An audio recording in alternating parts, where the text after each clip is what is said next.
We're hanging out with our first ever interview on the show. And hey, it's someone who has actually been in Star Wars, guys. Joining us on the Force Geeks podcast is an actor and a creature performer who, after a successful career as a musician, top of the charts in the UK, and transitioning into acting. It's been a while that he's been acting now. He's a true Renaissance man. He's hung out at Maz Kanata's castle, been to the spice mines of Kessel, traversed the streets of Jeddah City, tried his luck in the casinos of Canto Bight, but he'll quickly remind you where you can't park your starship. You've seen his work in 4 Star Wars films, proving he's been super active in the Disney era of Star Wars. It is my distinct pleasure to welcome actor and creature performer Details onto the Force Geeks podcast. D, thank you so much for joining us. Great to see you, my friend. How are you? What an intro. Thank you I've so watched much. some of your work. Thank you. No, good to see you, Nate. Good to see you, Matt. Thank you for actually, I think how this started was you posted a happy birthday to me or something. And that's not common knowledge when my birthday is. So I just said thank you. And before you know it, let's just chat. And we appreciate that. Yeah. Not a problem. Not a problem. Matt's our at all. birthday guy for sure. Matt Tagami, he runs our social media pages, does a great job, and does all the dirty digging when it comes to birthdays and such. Just so glad that we got the chance to connect on social media and make something happen here. It's been a lot of fun. You and I have had a chance to chat before, and I immediately had to report back to the guys how excited I was to have this interview. You've done so much, been involved in so much with Star Wars, but you got a lot more going on to you as well. I know that you are active in a lot of aspects of entertainment. And also, before we get too far into all the stuff that you've done with Star Wars, because, hey, we're a Star Wars show. Obviously, that's what we're going to talk about. But I'd love to talk about something you recently had the opportunity to do with some charity work. Could you tell me a little bit about linking up with the 501st and also getting a chance to make a very special moment for some kids out there?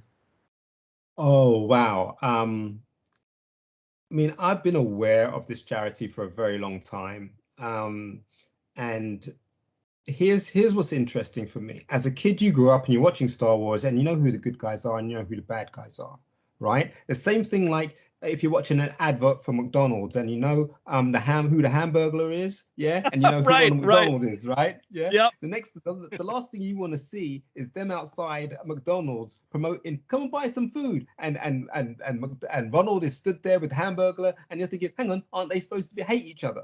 Right? The last thing you want to do is be confused by that stuff, right? So my thing growing up only had one perception of the role of a stormtrooper.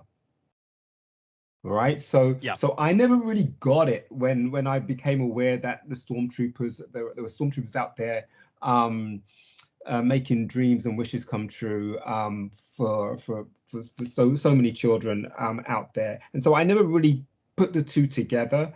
It was easy for me to see when other people would do it, but whenever it was like a stormtrooper, it was just like, hang on, but that's one of the bad guys. I don't get it.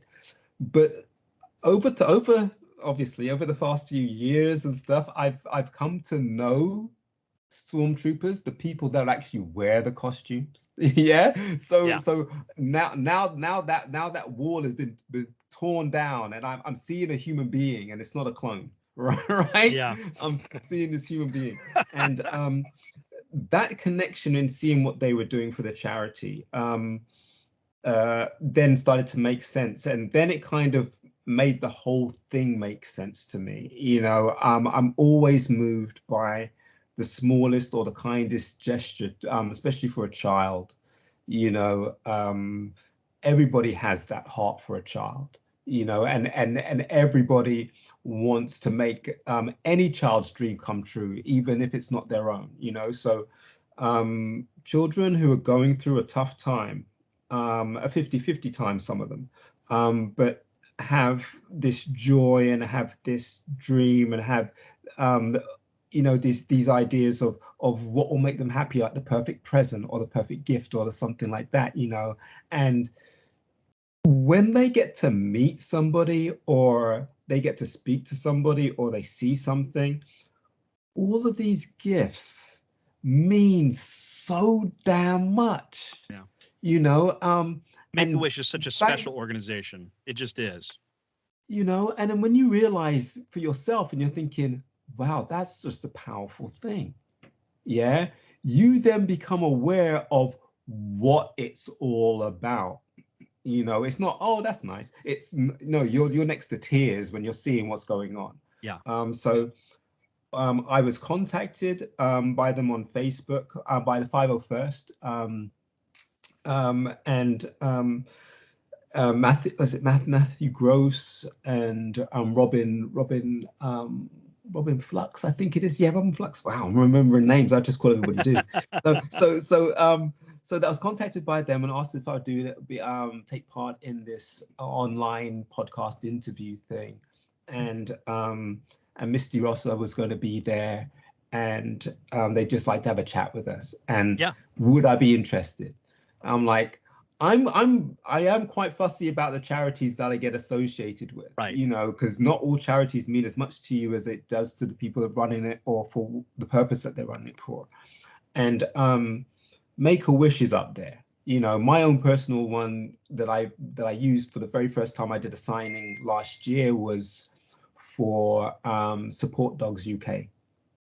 You know, dogs that look after the elderly, look after the children, autism and things like that. Just beautiful. I've just been in tears every time I get onto Instagram and I'm seeing stuff. And I'm just like, oh, that dog, oh, that cat, oh, you know, get me out of the house, damn it. You know, so, yeah. So when they approached me, I knew what Make-A-Wish was about, and I was happy to do it. Misty Rossa is exactly the same. I think the Star Wars people understand what's going on and kind of get it.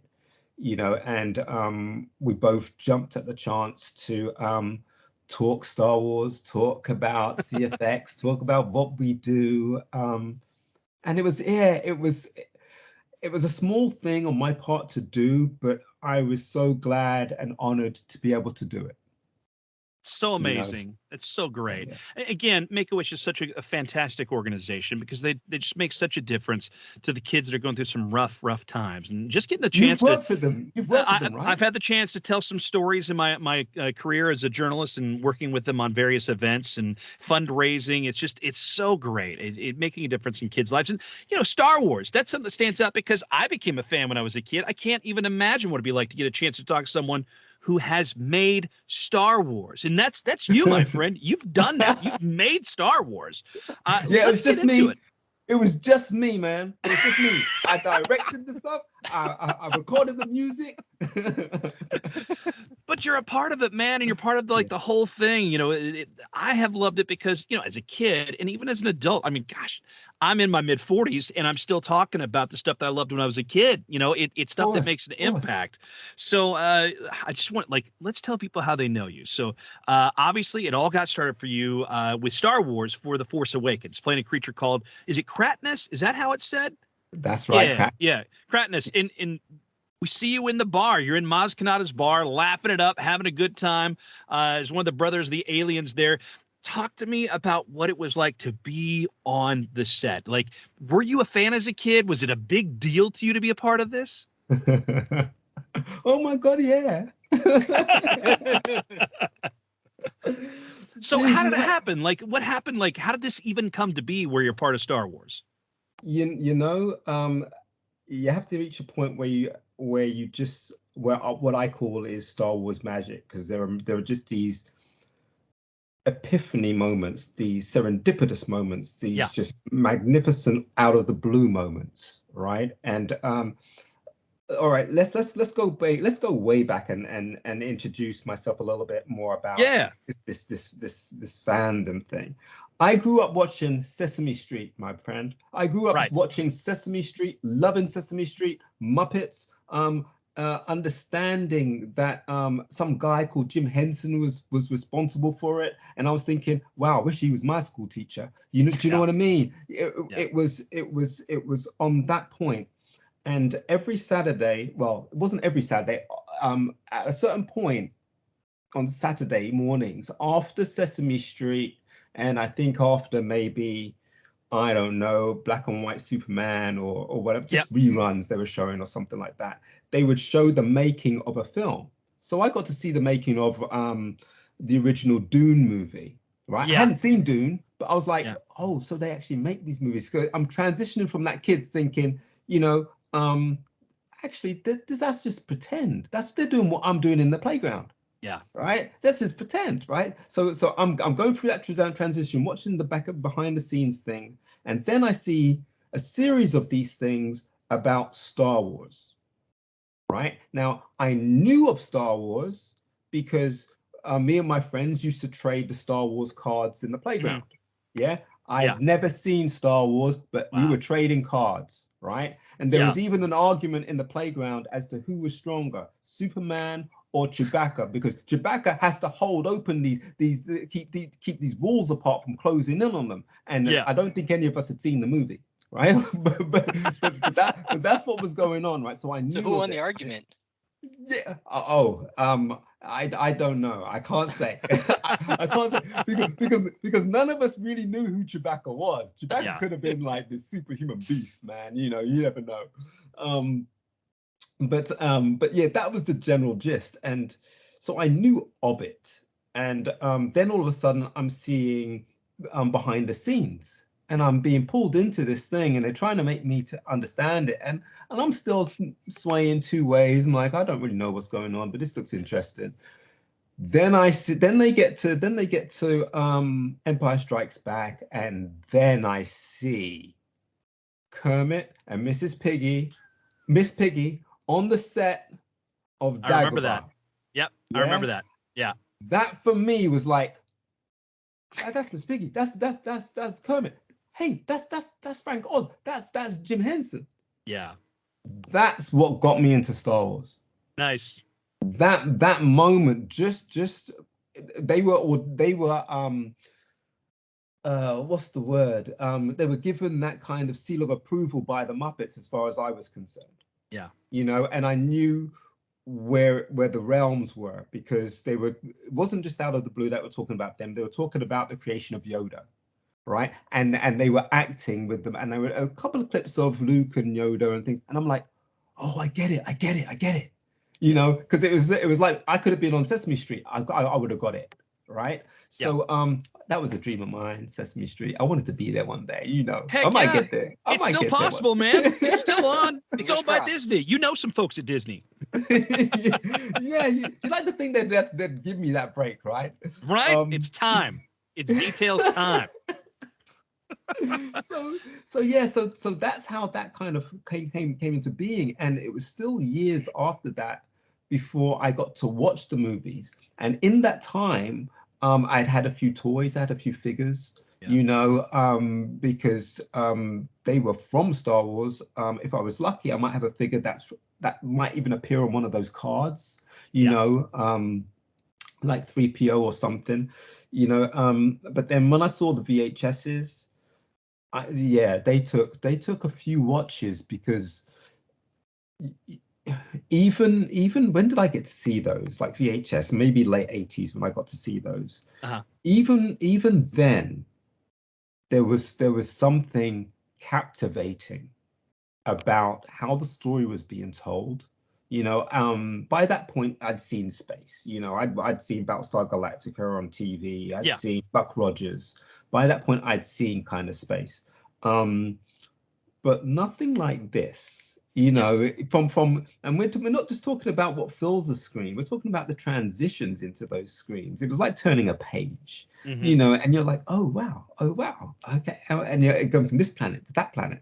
So that then sparked even more of a fandom in me, and one of my best friends at school, Ricardo Martinez, you know, and we were collecting. Every Saturday I'd go over to his house, and we'd collect some figures. He'd have some ships and things like that. He had some really terrible early lightsabers, really Nice. terrible. You know Yeah. the ones where the tubing is as thick as like a toilet roll. You Yeah. know, it was like Yeah. one of those. And I as had soon as you one. hit, I know what you're talking about. I know what you're talking about. Yeah. And and, and and, you, and if you swung it around, it might whistle or something. yeah, and it'd Yeah. break. You Yeah. know, it's just like Yes. you had to contain your performance. You know, especially if I'm playing Vader and he's playing Luke. You know, you can't Yep. really bash these things about so much. So yeah, so that was that. And then we get to the prequels, and I'm thinking by this point I've been training as an actor, and I've finished music, and I'm auditioning and doing my things or whatever, and then I generally was starting to get seen by certain casting agencies that were international. Yeah. You know, I don't think I have the conventional British look for most of the projects over here, but when the Americans come over, they're like, oh, let's see this guy, let's see, Yeah. you know. And at the time, yeah, at the time, all I could see was people with these big names being flown over. I'm like, man, they ain't paying for nobody like me to go over if I do Star Wars. I ain't even done anything major for them to look at, you know, right? It's done some theater, but I ain't videoed. I didn't video that. So Yeah. you know, it was one of those things, and I just thought by the time we got to Revenge of the Sith, just like, wow, this could be it. You know, I doubt if they were even going to make the next three, because every Star Wars fan knows about the 9, right? Right. So Right. so I was like, I don't know if they're ever going to get to making the next one. But by that point, or the next three, by that point, I was watching documentaries. I'd been watching tons of documentaries on Star Wars, but the ones on Star Wars that I gravitated to the most were the documentaries about George Lucas. Yeah. Yeah. What he had to overcome emotionally, physically, in his personal life, as well as in his professional life regarding making that very first movie. Yeah. You know, that was a hero's journey right there. Yes, that is absolutely it. It's the testament everybody should be aware of to think about what is actually possible if you focus on something, if you are passionate about something, even if nobody else gets it. You know, all you have to do is compartmentalize, and if that group does their thing, they do their thing or whatever, then it can be put together. But when you have a passion deep inside, you don't know how it's going to come out. You don't know if it's ever going to get there. All you know is that you're true to yourself, and you can put your hand on each other and say, yeah, I have a passion for this. Yeah. That's all you can do. And this guy was doing more than that. You know, he was trying to convince a studio to understand what he was doing. You know, he's trying to convince workers what he was doing, and understand that by the time that movie came out, nobody was advertising it. He had been blacklisted. Yeah. No one was advertising that movie. He couldn't get a trailer. Even if he tried. But it's funny, isn't it? It's funny how these things turn around. Beautiful people gravitate to beautiful things. And you know what? Yeah. Beautiful people will sell and point out and say, have you seen that? You need to go and see that. And in the 70s, nobody has seen anything like that. So everybody had to go and see that. And everybody who went to see it had no expectations. Yeah. They hadn't seen a trailer to formulate, oh, so it's about this, oh, it's about that, it's about this. No, they went in blind and had their socks blown off. Yeah, it was people watching the movie, then going right back around, getting in line to go watch it again. It was insane. Because you can't believe what you just saw. Yeah. You know, so I had this passion for understanding about the making of film. I'd gotten to a point in my career where I'd stopped wanting to be a movie star and be famous, and I just literally fell in love with the actual craft itself, you know. And the only thing that I wanted at that time and want now is just the good work to perform, you know. The Hollywood and the superstardom or whatever, you can have all that and do a pile of poodoo as far as movies are concerned, right? Right. But to be able to stand back and say, well, I've done some really good pieces of work that I can be proud of, or I was just in that channel to be able to do that at that point, and I'm lucky that I chose that, whatever. Those things are fantastic. Those things are very, very, very powerful. And knowing that I come from a background of thinking, well, they're not going to make any more Star Wars movies, man, and I'm not likely to be in any of them, you know. But if George Lucas and Spielberg may ever make a movie and stuff like that, you know, and it goes in these areas, I'd like to be up there. I'd like to be up there. you know, and I'd said that in my band, right? And I didn't know that an interviewer had interviewed us, and I'd said that, and it's recorded. I've got it somewhere on my Instagram somewhere, and it gives me chills every time I hear it. But by the time they got to these new movies, yeah, I'd done music, I'd done some acting and theater on the stage, and done all these little things, and we have pantomimes over here for Christmas shows where we just spoof Aladdin and Cinderella and all those types of things for the children and things like that. Done all of those things, and heard this was coming through, and I was like, I'm not even going to audition for that. I'm not even going to audition for that. They're looking for new faces. They're auditioning people who have trained to be actors, as well as those people who haven't trained to be actors. And I'm like, ooh, that could be a bit heavy, man. That could be a bit heavy. You know, it's fine and fair enough. They might look at me and think, oh, that's a fresh new face. Maybe you could be Finn. I had no idea, right? So there was that. And then there's also this thing where, you know, I'll set myself up. You know, they didn't want to see anybody who had been sent by their agent. They didn't want to see CVs, as far as I was aware. And I was like, well, how do you know if anyone's going to be able to act then? So that it was all confusing for me, and it would have been too heavy, I think, emotional for me to go to that thing and be turned away and think, oh man, I don't have what it takes to be involved in Star Wars, man. I don't have that look. I don't have that appeal for Star Wars. They look at me and think, nah, maybe Bad Boys. Which you're on the soundtrack of, by the way. Oh, dude.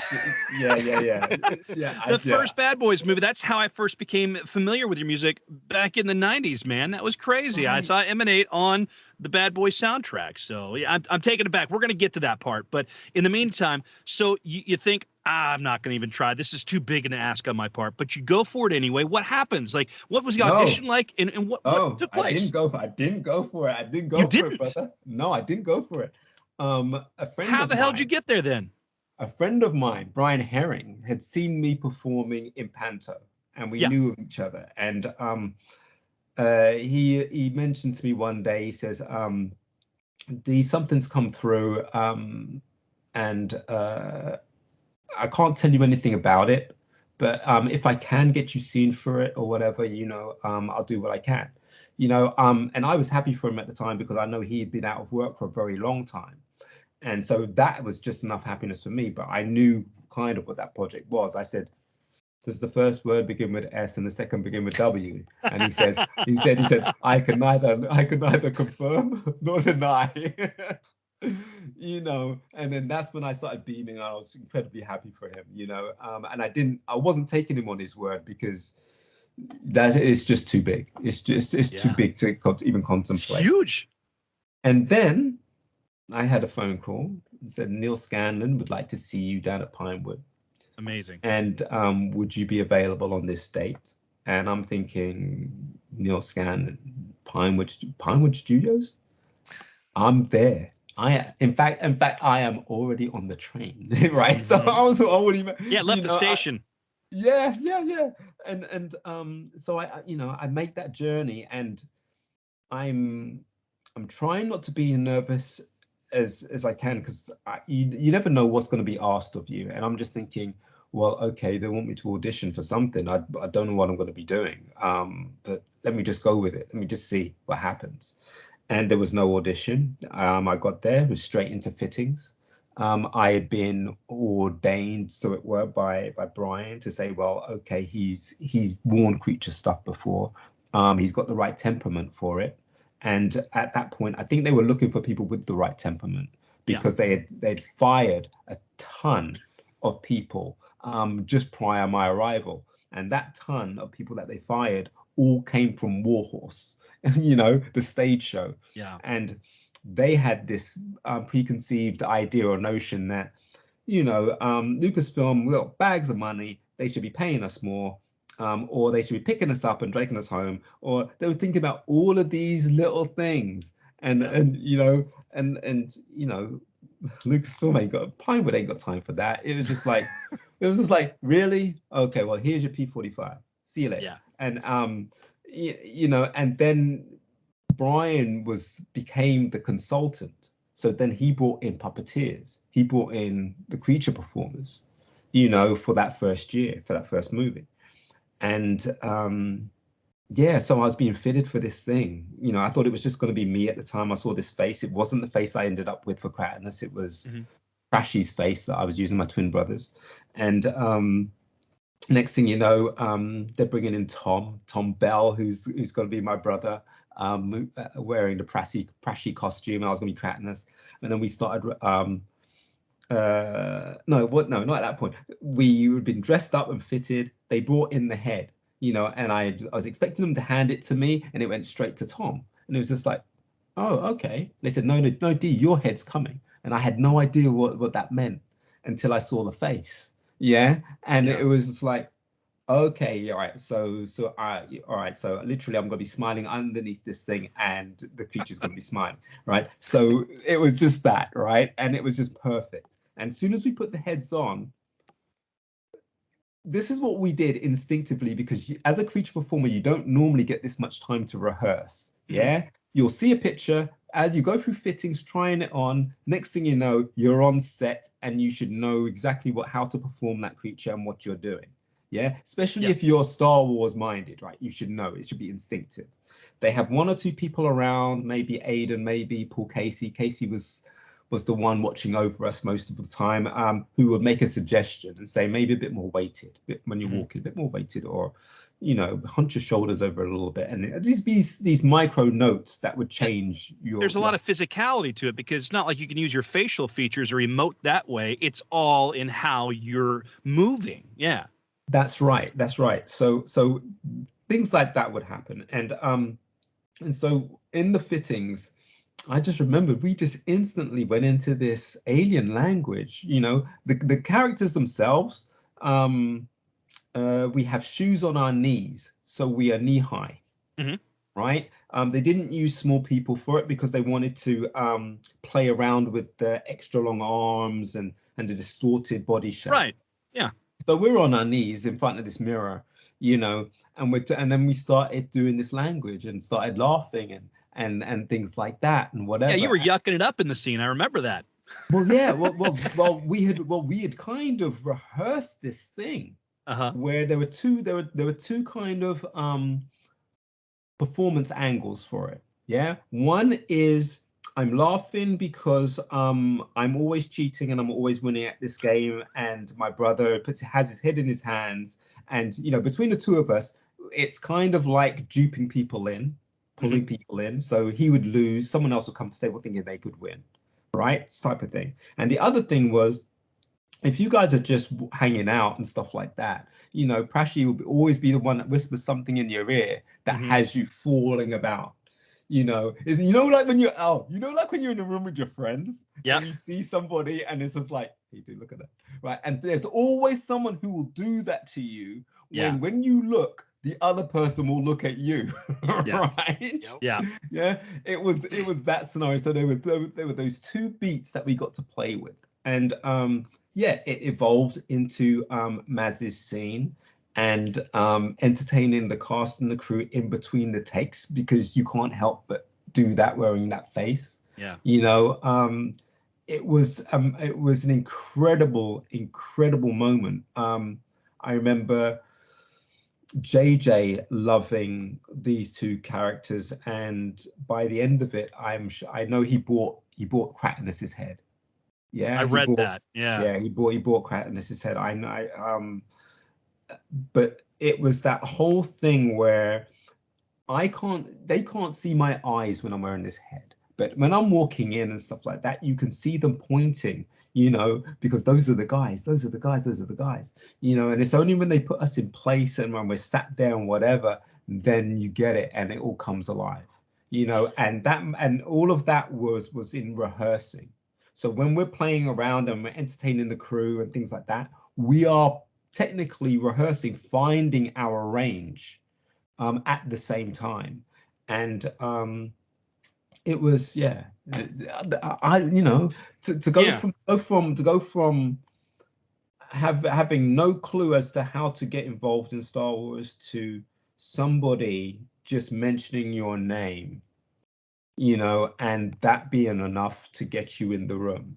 The other test was we have a show and tell before it even hits the stage, right? Which is show and tell. You have all the creatures in the room, and the producers will go around and pick which ones will be in the movie or in that scene, and those they don't want. And everybody that was in our room got picked, to be in that room. And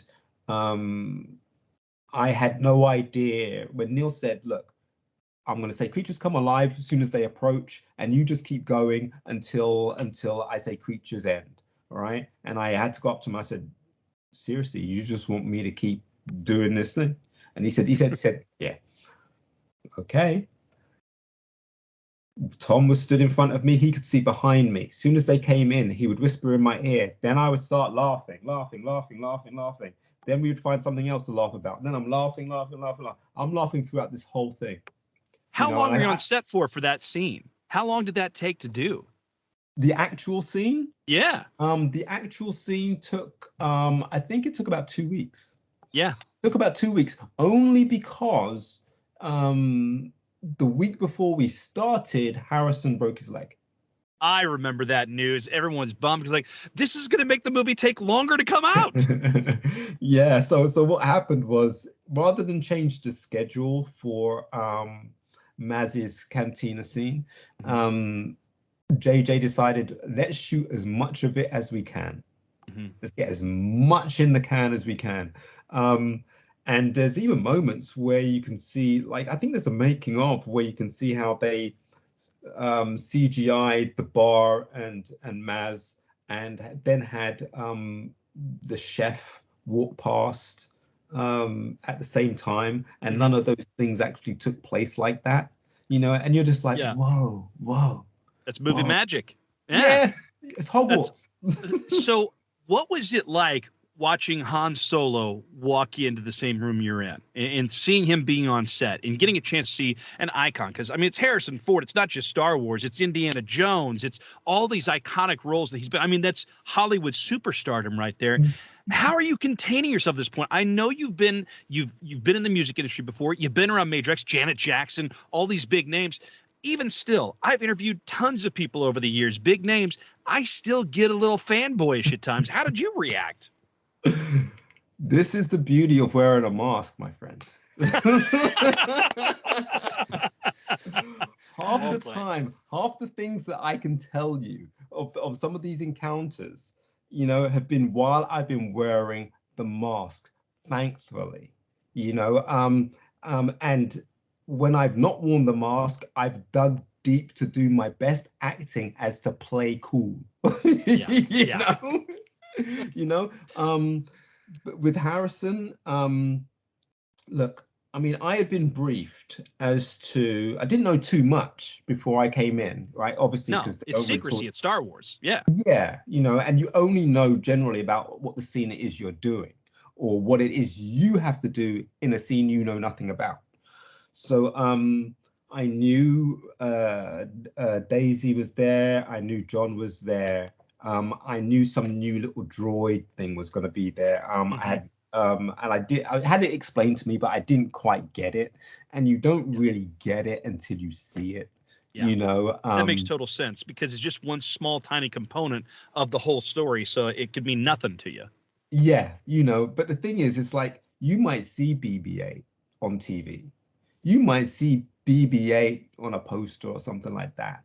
But unless BB-8 is rolling right next to you, looking up at you and beeping away, you're 5% off getting it, right? Yeah. That little droid, Matt Denton and Josh Lee that invented that thing, and Dave Chapman and Brian Herring who operate that thing with them. I remember behind the set of Solo, and I was talking to Matt Denton, and he's explaining to me again how this thing works, and it's just Chinese. I don't understand Chinese. It was like, what? I was like, okay, yeah, that sounds great. And as I walked away, BB-8 came with me, and he's beeping with me, and I'm talking to this thing, but it's real. I can't tell you. I can't explain to you. BB-8 is real when he's right next to you and he's and he's looking up at you like a little puppy dog or a little child. That thing is absolutely phenomenal. Right? Yeah. You know, so you know, I didn't get that droid until later on in mid-production of that. But I'm sat there opposite Prashi, Tom Bell, we're rehearsing. JJ comes over and he's like saying, well, okay, this is how the scene's gonna go. You know, we're gonna follow Maz through this way. So I know we're gonna come past you here, but at some point she's gonna yell out Han Solo. At that point, I want you to turn and look at Harrison, look at Han over there. At that moment, I'm wearing my head. I turn, I look at Harrison. Harrison gives me one of those little smiles and a nod. And I'm like, oh my God. Right? In my head. But my instant reaction was as Pattonus, and I was just like, Solo. And then I turned back, right? I'm thinking, holy poodoo, what I did, right? And that, you know, that is the child in me that gets giddy 24/7. Yeah. And I'm acting more out of my costume for longer than I am in my costume because I'm acting like I'm cool with this. Yeah. You know, any one of those actors will come up to you, or you might see something or whatever, or you walk onto a set, or you walk on and you see something, and you know, you're just like, just breathe, Z, just breathe, just take this in, and your eyes get wider because you're trying to record as much as you can in your memory. Mm-hmm. Yeah, you know? Mental pictures for sure. I know Matt has some questions. I want to ask you. So Matt, I'm going to ask one here, and then I'll go and turn it over to you for a moment. But I wanted to ask you briefly, like, so Star Wars is secrecy, especially when they're making it. You know, before it's out in the theaters, there's so much secrecy attached to it. How long did you have to keep the secret about what you were doing? And was it tough to not slip up? Like, I mean, did you ever slip? The first time is always tough. The first time is always tough because all of a sudden you're like, hang on, my mate's a Star Wars fan. Oh yeah, she likes Star Wars. Maybe I should say no. You know, you have to tell I'm in Star Wars. What's up? Did you ever slip? No. It's because here's the thing. Either you know Star Wars or you don't know Star Wars. You know, and that's on so many different levels. You know, right. But one of them is, you know what the protocol is. I've grown up with Star Wars. I know what that protocol is. I know I can talk about anything other than what I'm not supposed to talk about, you know, in that regard. And I remember, you know, like if you check out anybody, like if you check out any of the other creature performers or any of the especially the makers of some of these things, like the first person to come out there and say, oh yeah, when they said, oh yeah, that's me in this thing, and so made this and so made that, and blah blah blah. At first, that whole community were extremely nervous. Yeah. You know, it's like, oh, we're not supposed to say, and then they realize, actually, no, yeah, that is my work. I am allowed to say that's my work. You know, it's just before it comes out, I can't say this is what I'm doing. Right. So, random question, no reason to ask. How many pints would it take you to slip up on something? How many? Half a teaspoon, because I don't drink. Right. So, a teaspoon of wouldn't anything. take much. Good to know. That's good to know for the future. I look forward to hitting up a pub with you sometime. All right. Matt, what do you want to ask D about at this point? Because you sent me some questions you want to talk about. No, the only one, I mean, he covered a lot of them. The only one that I really had to kind of take it back. I know, unfortunately, Ian Liston passed away recently. Yeah. But wasn't he a part? He was a part of your production and theater. Wow.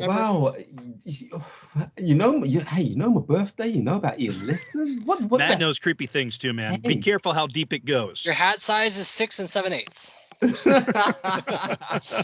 No, but I read that. I like to, you know, I look at different articles, and I you know, just like Nate, we talk about this stuff. We look about, we want to know. And I read that and I thought that's fascinating that he, you know, I mean, some people, the average fan might not know who he is, but the hardcore people know who Ian Liston is. And unfortunately, like I said, he passed. But I just want to get, you know, you're talking about your experience coming up. That was one of my questions of how you got into Star Wars and the fandom, but having him be a part of that.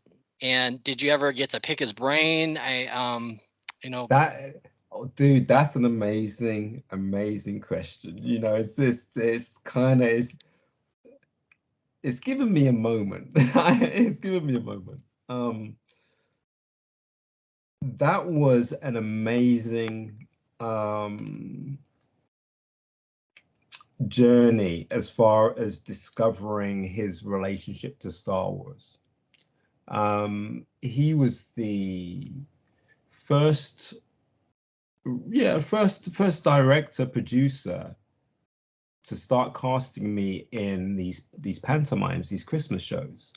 And I worked with them for 7 years. You know, the first 2 years I was playing the genie of the lamp, you know, and then the other 5 years I was playing Tommy the cat to Dick Whittington, this country boy who goes to London, search for his fame and fortune, and befriends this cat.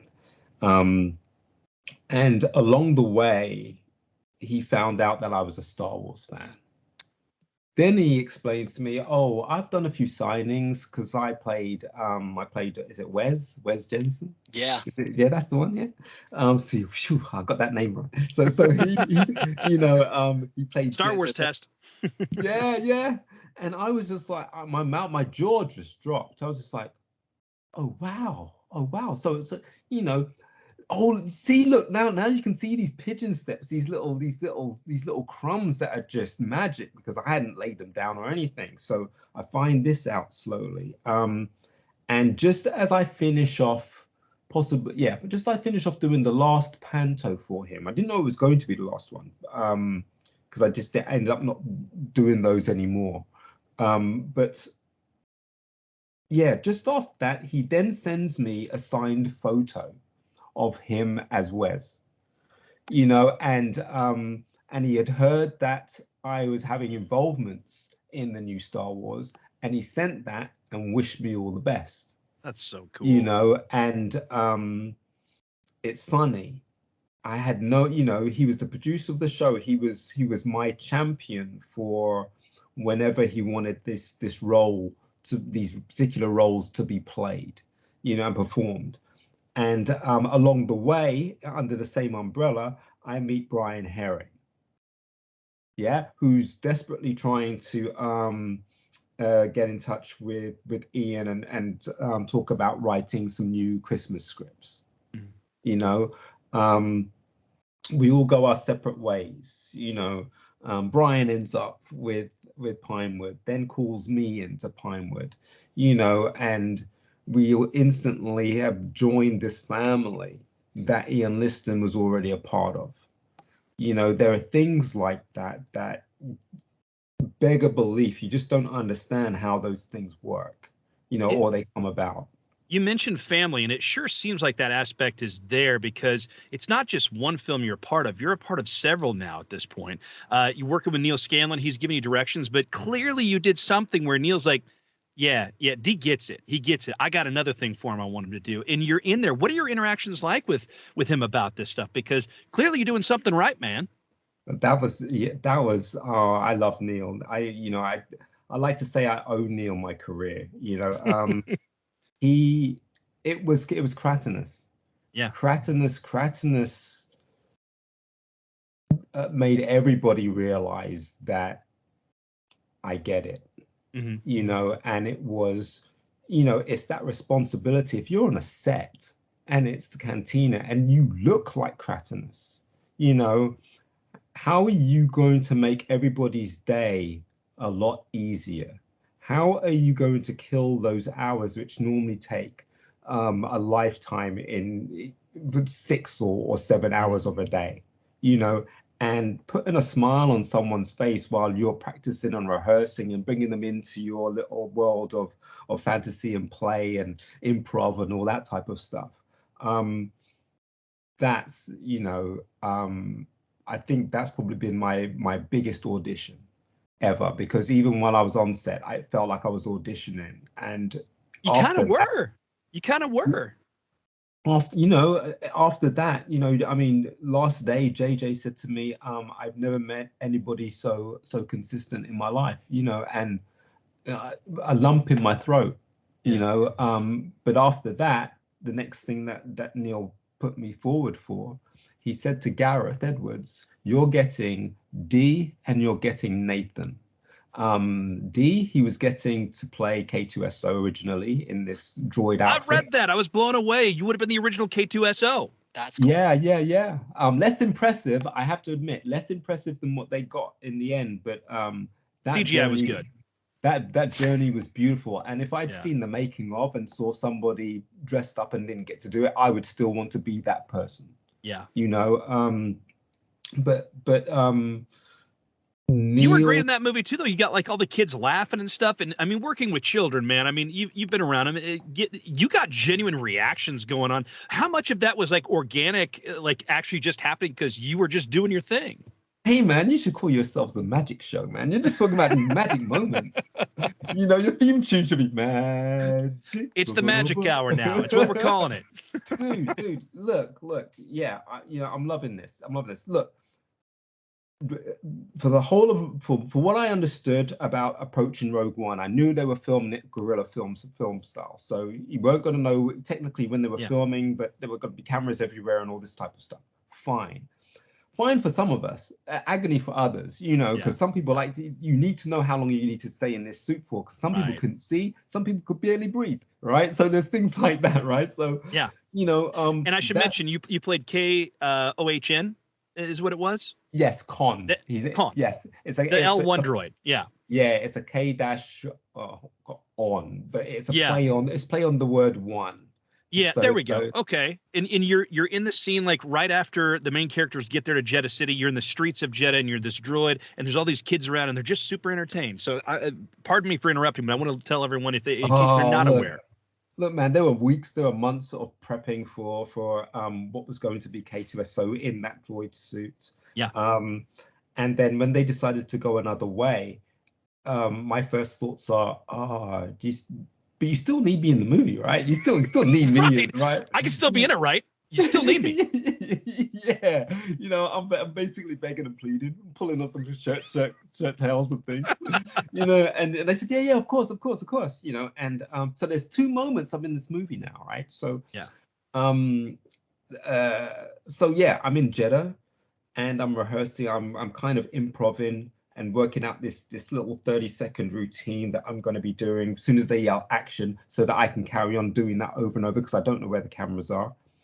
And so I get there and there are these adorable kids there. There's these beautiful kids there, and I'm in costume, and I'm stood right next to them. And next thing you know, they're starting talking. We start talking, and I talk to them in the droid voice I have. So I'm like, hello, how you doing? What do you guys do? You know, so I put that on, and that kind of bellows and echoes because of the mask. So it's already got special effects in there, right? You know, and I'm talking to these 2 little Asian girls.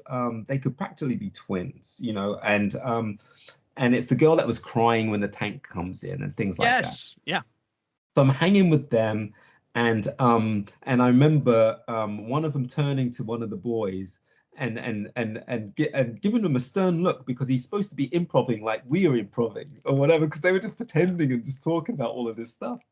And it was beautiful, it was amazing. And so we were just doing that, hanging out. And I think that was during one of the takes, but everybody seemed to notice. And I can't see what's going on around, but everyone seemed to notice.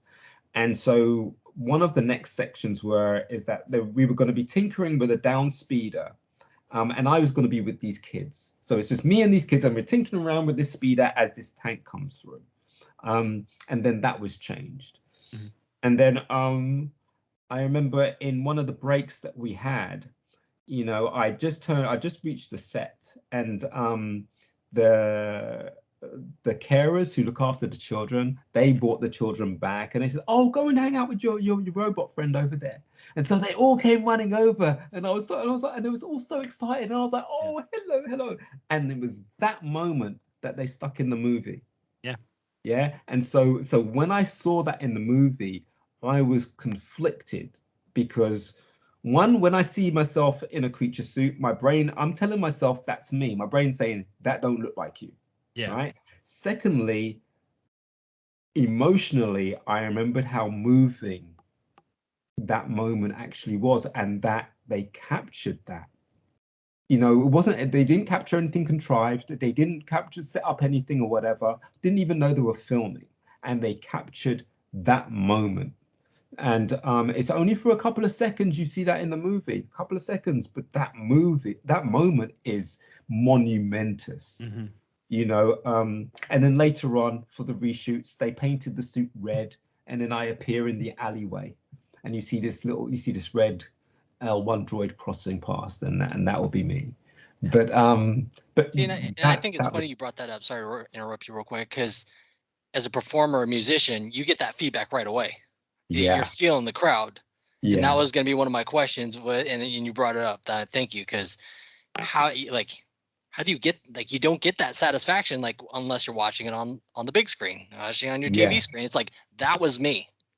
Yeah. So you know, the difference between acting, coming, you know, or what you're currently doing, and from the musician side in your past, it's like two different worlds. You know, that's actually a really good thing. You're talking about watching the big screen. Dee, what's it like to watch yourself on the big screen when you're watching something you've done like this and go to see a movie? Are you willing to go to the theater and see how the crowd reacts to the stuff that you're in? And what's that feeling like when you walk away from that experience? Oh wow! Well, the first time you get to do that with something like this is at a screening.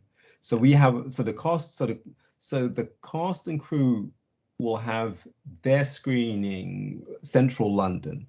Yeah, and then the production and crew will have their meeting just outside of, will have their screening just outside of London, just because of the sheer numbers, right? You know, and if we all went to central London, then there would be no real audience in there, right?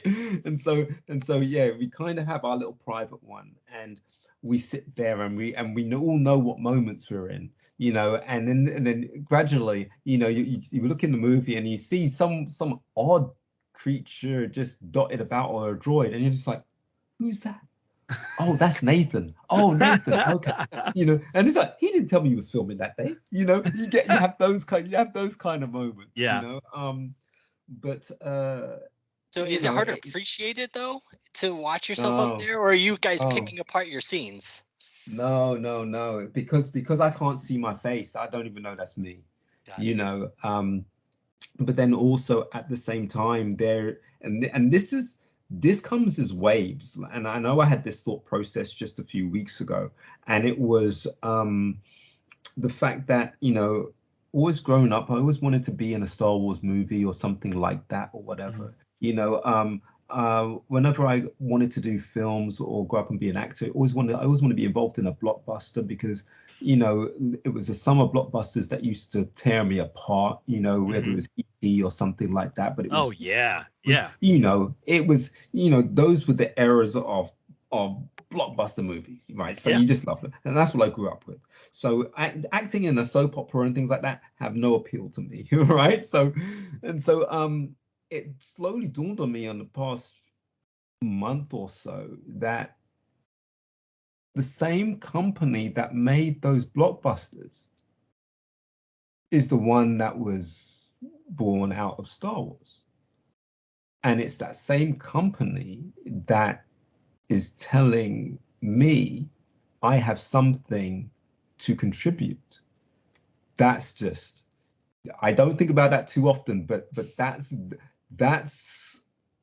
the magnitude of being aware of myself in a specific moment. I try not to think about that in any given moment, but it's an absolute honor that, with watching the behind the scenes, understanding puppetry, understanding performance skills, physical performance skills, discovering that I have a passion and understanding for entertaining children and how to express that in a very warm, friendly manner. You know, Yeah. all of those things. You know what just sold it for me when it came? We talked about physicality earlier, and you're in a getup, you're in a mask, all this stuff, and it's hard to emote because you can't use your facial features. The thing that just struck me the most of all the roles that you've done, and when I'm watching these different things in Star Wars specifically, because you've done other projects as well, we can't forget about that. You've been in Batman movies, you've been in other stuff too. But at the same time, when we're looking at this, when you're in Solo, when you're in Solo and playing Quay Tolzite, the thing that really struck me about that is there was a physical moment when you're inserting a key into some computer thing, and you give this little cock of the head, little twist to it, and I'm like, you sold me, because it just seems so natural, because you're figuring out how to take the physicality and bring in some quirkiness to this character and bring in something that makes him almost human, even though it's an alien. You're humanizing these characters and really coming through. I already enjoyed what I was seeing before, but that just sold it for me. And also, when we talk about you had something that was building, it built to Solo, because you actually got to hang out in quite a bit of screen time for that and take on. And you took a good, just like bash to the head from the character Kira, man. That was some good stuff. But that was cool to see you get more screen time. Handed to me by the mother of dragons. I need That's to put right. On my CV. That's on my CV. As well it should be. Tell me about that experience on Solo, because that is a film that had kind of some quagmires of problems when it came to the production. What was it like working in Solo? Because there's so many of us that want Solo 2 to happen so badly, but you've got the different things going on with the directors. Now, I'm not looking to get you to step into, a landmine issue here, but what was it like on the set, being through everything? You're working with Ron Howard on your scenes. You're doing some fun stuff there. Tell me about that experience and what the whole vibe was like as you got to say, I'm doing some more stuff here in Star Wars now. Oh wow! Listen, we'll talk about that key thing. We'll talk about that key thing. Yeah. Let's start there. We'll build up. We'll build up to that one. We'll build up to that part. But yes, this is what I mean about Crattoness impressing Neil, and Neil understanding and can see when one gets it. To put me forward for K2SO, and I think had we done? I'm not sure. Yeah, we had done. Yeah, we'd done The Last Jedi before Solo, so he'd got me Slow and Low in that. Yeah, he got me to do Slow and Low and things like that, and there were some beautiful moments in that, like that scene where I point out Finn and Rose. That's just 2 takes, right? But that's with two guys holding the same operating system for my face. Yeah, and me being blown away by the synergy of the 3 of us, because it takes 3 of us to make that performance work. Just absolutely nailing that in 2 takes. Yeah. Right. For me, that's just like, yeah, that's pretty good. That's the award right there. 2 takes all you need from me. Call me 2 Take Jake. That's it. That's all you need. Yeah. Brush off the shoulder. I'll brush that off. There you go. So by the time it got to Solo, I had already been dressed up as Regineer Teed, and Regineer Teed was going to be like, originally, I think what was going to happen, some of these Cloud Riders were going to be spotted, but it would take you to watch the movie over and over again to see, oh, that's where they popped up, and that's where they popped up, to notice that they were actually following these people around. I think that was possibly what the original thing was, but I was dressed up as I was dressed up as Regineer Teed, and I had also dressed up as a Gotterite with my acting brother partner Tom Bell again, and that was homaging the 2 twins that we played in The Force Awakens. So we're playing these guys. They're not as good looking as the Abdurians, but they certainly do know how to party. All right. So it was these 2 beaver face guys or whatever, and I thought that was it. Then I had a message come in and say, D, we've got another one for you, and you need to come in for this fitting or whatever and stuff like that. And before I had the fitting, I mean, I'd seen the head, and I just thought, because look, I know the Clone Wars, right? Yeah. Right. So, Yeah. so I didn't see, and I didn't see any Pike in that. I didn't see any Pike, so I didn't think, okay, well, and I just thought, okay, so so I'm kind of like a robot droid thing in a computer room. Okay, so I'm like, that computer room could belong to anybody. I might just be in the background doing something. So yeah, and then it trickles out. No, you run that computer place. You run that office. I'm like, okay. And I try not to ask. I try not to ask any questions because it's better that people just say things assuming that you know. Nice. Right? Yeah. Fake it till you make it. I hear it. And just like Matt right there, I'm just smiling. I'm just right. And so eventually it turns out that I needed a language to speak, and I'm thinking, oh man, this is getting bigger and bigger and bigger. Okay. Yeah. Then someone says, I said, yeah, but who is this guy who runs the place? Whatever. And no one could kind of tell me to say, go and see Jake. Jake drew him. Jake Davis, he's the one who understands whatever. And Justin's the one that made the head. Okay, so I went and saw it. And, first person I saw was Justin. Justin says to me, yeah, it's supposed to be some kind of Pike thing or whatever, blah, blah, blah. And I'm like, okay, all right. I need a bit more information now. Right. Yeah. So then go and see, speak to Jake, and Jake saying, oh yeah, he's a Pike, and this has happened to him and all this type of stuff or whatever. And I'm like, okay. I go away and I'm like, does he mean Pike as in Pike? Right? Does he? You're the administrator of the Pike Syndicate on Kessel. I love it. It's amazing. So, yeah. So then I start doing some homework, and then I go on YouTube and look up some of those scenes that because I wouldn't know what episodes they're in. So I look up some of those scenes. I'm like, okay, yeah, I know the Pikes. So I'm like, okay, cool. So from that was just in the back of my mind. That just didn't have any bearing on anything just yet. I had the costume on. The costume weighed quite a bit, especially from the shape of it. So it was constantly pushing down on the shoulders.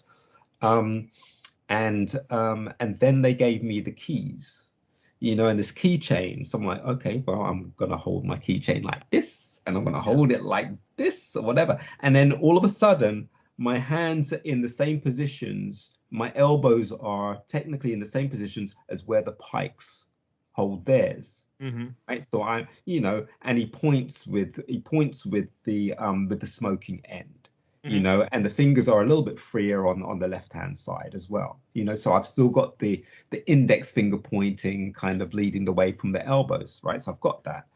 And then the head goes on, and then the language, so I've had language coaching from Andrew Jack, who passed away sadly. Loved Andrew, and we created a beautiful language for this character, and that's so okay. So that's one thing. The next thing is Phil and Chris were an absolute joy. An absolute joy. I mean, I love their movies. Had no idea about politics or anything like that. But I can tell you that me and Phil got on like a house on fire, right? Phil, I love Phil, Yeah.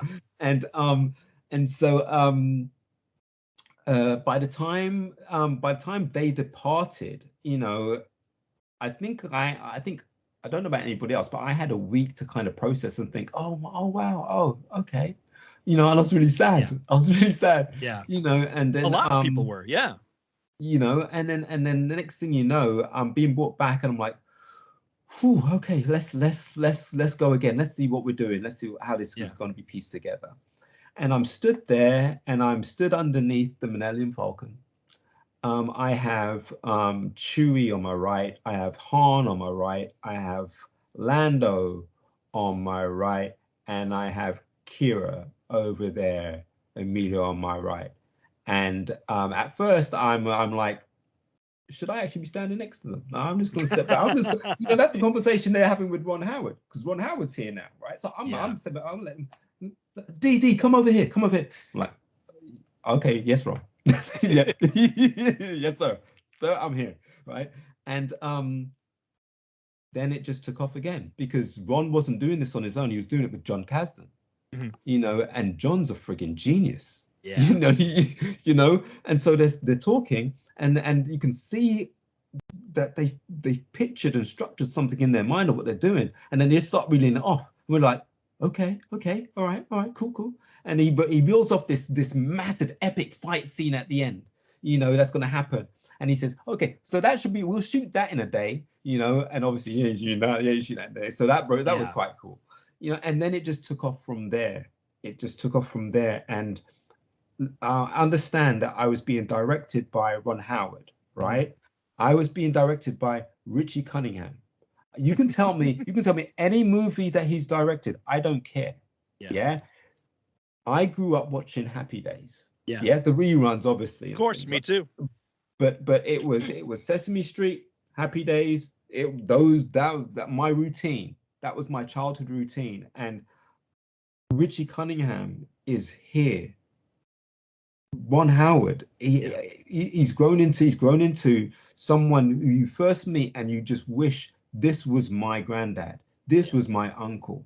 You know, he's beautifully natured, so soft and so gentle in his direction. Yeah. And he doesn't lose the passion when he's telling you these things. And you're just like, dude, I get it. Dude, I get it.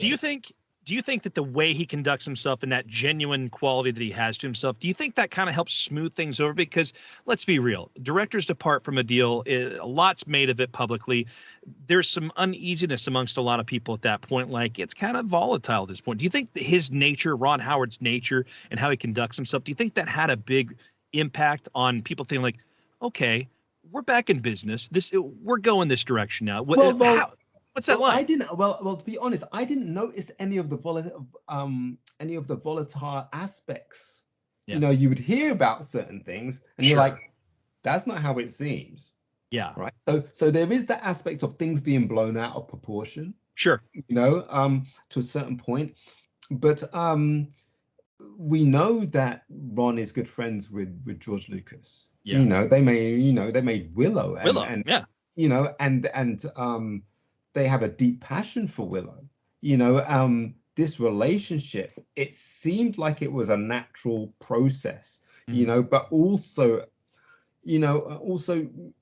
Ron understood exactly what his brief was, you know, and if he could facilitate that, or if he would come in and help them out, because you don't even know if it was like for a favor, or it's just like, would you come and help us out? And you have no idea. Or if one says, if you're having problems, I'll jump in. You have no idea what that scenario is. But do you think he brings like a calm to the set? Because I mean, he knows what he's doing. He's directed so many great films. Do you think that aspect of his personality kind of brings a calm to a situation that could have been more tense than it was? Yeah. And he's absolutely a man with no airs and graces. A week later, he came up to me. I was in Corellia, as you were, you know, and he comes up to me and says, "Hey D," and I was like, yeah, how you doing? And he's like, yeah, that scene we did, it looks great. It looks awesome. Nice to get some feedback like that. And I was like, thank you. But he stopped to call out my name, you know. It goes a long way. You know, I know it's not technically that easy to forget my name, but the fact that he stopped to do that and knew it was me that was inside that suit, you know, because the scene that he was talking about was when I put the key underneath Kira's chin. That was one of his main things. He said, I want you to lean in, and I want you to, and I was like, ooh, but this isn't a stunt thing, this is quite hard. So I'm like, be gentle, D, be gentle. Be gentle. You know, and no pressure. You know, don't hurt the mother of dragons. You know, and she sells it really, really good. She sells that moment really, really good. But you have to understand that in front of me, I have the mother of dragons. To the left of me, I have Han. I have Chewie, and behind them, I have the Millennium Falcon. Dude, they are lucky. I am so lucky that I had my face covered. This is the main perk of the job, is that you have your face covered when your jaw drops, because it's you can't take it for granted. You never lose sight of where you are and what you're doing. You know, it might be tough getting up at 4 o'clock in the morning. you know. But as soon as you see Pinewood, those lights at Pinewood, it's like, I'm going to work. I'm going to work. I'm going to work. You Yeah. know, it's those things, but being right there in the mix. Oh, and don't forget, yeah, Woody Harrelson was there too. So Yeah.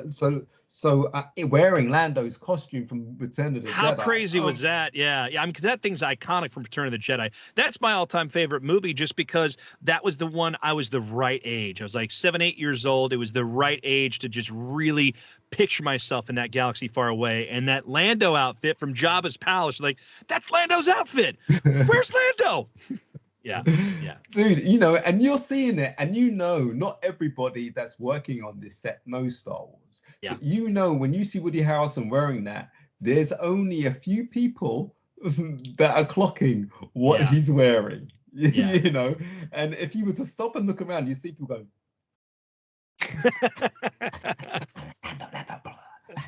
You would have seen that, but just being in that moment and contributing to that moment was absolutely epic, you know.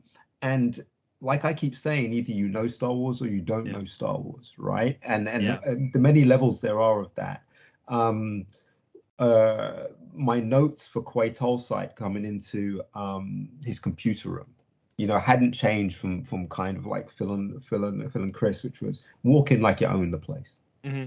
You know? What was the camaraderie on the set like for you when you're in this? Because you got a good chunk of screen time with the Quay Tolside character. What was the camaraderie like amongst you and the other actors and the other performers and creature performers and the production crew? There's so many people. What was that like at that time? You know, with the CFX family, it's good to see it's good to see a member of your family holding a scene. You know, because generally what we do, we tend to support a scene. Right. Yeah. And so I was aware that I was surrounded by some of my first loves, and that's the droids. Mm-hmm. You know, and then behind that, my second loves are the people that operate them. Yeah. Right. So I know I'm being surrounded by droids that are being operated or being worn or being puppeteered. Like the ones at the wall, they were all being puppeteered from the other side. And so yeah, I remember Ron calling me over to watch the monitor. Mm-hmm. And I hadn't seen anything on the monitor, and called me over, take a seat. And I remember staring, and just as I entered the room, I stopped watching myself on the screen because a gonk droid was walking out of the wall. Yeah. You know, just it's those details are just beautiful these moments. But then also, you know, I have a moment with Phoebe and Amelia. You know, there was a British band in the 90s that we had toured with and done shows with and all kinds of stuff, and we knew them, and they were called East 17. And they had a Christmas song, and it was like, stay now, and baby, if you want to go away, I don't think I can take the pain. Just stay another day. It was one of those songs, right? But it's epic. It was #1 for Christmas. It was beautiful. Yeah. They wore white puffer jackets, and it was fake snow. It was brilliant, right? So, and they were singing that, and then all of a sudden, I'm in my Quay thing, and I start singing. I join in with them, and then I forget myself, don't I? So I'm like, oh, man, I toured with those guys. Those guys are amazing. They're like, sorry, what? What did you do? What? Yeah. Who are you? What did you do? But I said, MN8, come on. I said, yeah. So I used to be in M&A. No way. No, you didn't. No. You mean and they started singing. The set was quiet until they started singing, and they started singing "I Got Lost on For You," and like I said before, I'm wearing my mask. My jaw is open. The Mother of Dragons is singing my song. Yeah. Phoebe, new star, dressed up like a droid, has a comedy show, obviously massive. I don't know her, but she knows my song. Yeah. That kind of changed things a little bit, because not everybody knows, because I don't advertise that. So because after the band, I made a big deal about earning my way. Yeah, so I wasn't gonna get things because I had done, I was in a band, or I did this, or I did Yes. that. And so for my acting career, I deliberately chose to graft for it. Yeah. So anonymously, I would do these things. And you'd be surprised, not everybody, if someone hears a name like Details, not everybody's gonna stop and say, hang on, let me Google that. Yeah. What the hell has he done? Who the hell is that? A couple of I know Alden. I know Alden probably did that because by the time I introduced myself to Alden, he said, "Oh, Details. Ah, yeah, you were in blah blah blah blah." And I'm like, Yeah. "How do you know that?" It's like, oh, okay. So The so almighty Google, my friend. Yeah. yeah, which was beautiful. So Well, it's moments. funny though, because when you look at that stuff, like you, while yes, some of us will rely on Google, but all of a sudden it brings it to mind. Like I remember that because that's what it was for me too. Because I remember when your band, was making it in that regard, and I remember I had the Bad Boys soundtrack. I remember that song, and then on top of that, I would go back. Then I went down the rabbit hole, and I was watching all the old videos. I'm like, I've heard that. I know what's going on here, because obviously your biggest success was there in Europe, but I know that you guys were making your way. It looked like you shot some of your videos in LA, even it looked like. Yeah. Yeah. We shot Baby Is You in LA Yep. on the rooftop, and it was the same. I think it was in either in the same place or they used the same model for 3Ts, Yep. 3Ts video as well. And Can I just ask, what was the deal with the woman with the bird? What was the bird cage? What was going on there? I just gotta ask. at this point, no one was allowing me to direct or create a direction. It was very artistic. I was just curious if there was a story behind it. You know what? There were these things. It's funny. We wanted to do videos. I remember the Rolling Stones did this video, and it was black and white, and there were giants walking over New York I City. remember that one. Yeah, that was like the mid to late Absolutely, '90s that came out. Yeah, yeah, yeah, absolutely brilliant video. And we said, yeah, we want to do something like that over London. And yeah. it's just like, huh? That's some So, money for effects. well, the thing is, that they in the UK they had a formula, yeah, and we kind of broke that formula with the type of band that we were. Yeah. Yeah, they normally had these pop bands, pop group bands or whatever, and this is how they were going to be marketed. Oh yeah, Yeah, I mean, because look at Robbie Williams and that. I mean, he was a superstar at that point, but from the boy band he came from, and it was just like all like well, marketing. we'll see. Yeah, their early videos was that template for Yeah. generic videos. When you've got the first ever black group, your first ever black super group, Yeah. on the scene, it's gonna look a little bit odd if you're trying to use the same kind of template, especially Yeah. if they're bringing a pop sense of R&B to it. Right. Right. And so it was a cross between because we were signed by Columbia Records, and it was Tommy Mottola that told Yep. Columbia Records in the UK to outbid everybody for Emanate because they didn't have a black New Kids on the Block. Yeah. And ironically, New Kids on the Block are the white version of New Edition. So Yes. so I understand that formula. I understood Yeah. that. Because that happened, it meant that we had an avenue to go to New York and be on the cover of Black Beat Ride On magazine, those R&B Yeah. magazines. Go to LA, and we were going to shoot this video on top of this old hotel. Yeah, I think it was like the Roslyn Hotel or something like that. Yeah, and it has Yeah. it was beautiful inside, Yeah. outside and whatever. And we were going to shoot this, and we're going to have this abstract girl that they're singing about. To be honest, I don't know about the birdcage. I don't know about I didn't even let alone that big. Let alone what was it? Optimus Prime driving right behind her at some point. Yeah. So I just had to take it down that stretch because I was watching that. I was like, oh man, it was very 90s. It was a happy memory for me. It's like I was revisiting my youth because I was in my like teens and 20s in the 90s, and it was just like this speaks to me. I remember this so much, and yeah, it was just fun. I apologize for deviating because I know no, that's to me that feels so long ago now because that was when I was first breaking into radio as a DJ at that point. So I was paying attention to that stuff. Yeah, so it's fun. When if mention anything about the band, it just feels like a dream. I'm Yeah. surprised. It always catches me off guard that if anybody mentions the band. Well, and you've gone on to create a new name for yourself with what you're doing in the performances. And I actually want to go back just a moment to episode 8, because that to me seems like that could be like almost a little daunting as an actor, especially when you're doing the physical side of the performance for Slow and Low, because you got Joseph Gordon-Levitt, who's also doing voiceover work for that. He obviously has a long relationship with Rian Johnson going back to his first films, and he's basically been involved with every Rian Johnson film. What kind of like pressure did you feel? Did you know who was going to be doing the voiceover at that point? What did you know about the character when you're doing this performing, and did that add a little something extra for you to keep in mind? Wow. Okay, I've just remembered a previous question, and I'm gonna try and segue into that one. The other one was as Quay Tolsite. You know, when I closed that door, I put the key in.